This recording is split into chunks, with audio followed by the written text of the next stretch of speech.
Hey family, so I just wanted to show y'all this quick video over these lock extensions I did featuring Legacy Locks. They were absolutely amazing.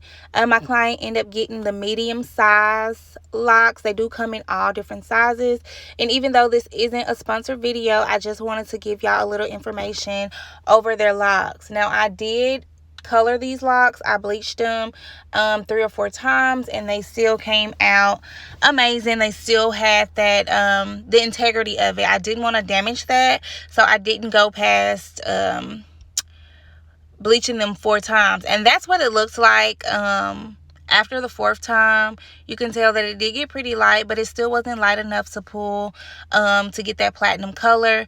However, Legacy Locks does sell color locks, so if you want them color already, you can order them that way.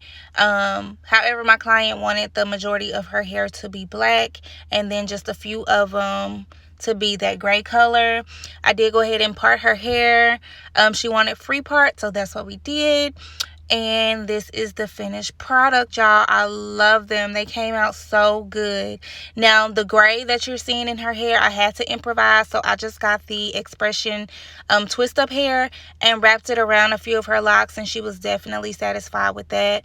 But yeah, this is the finished product, y'all. I love them. Let me know what y'all think, and I will see y'all later. Peace.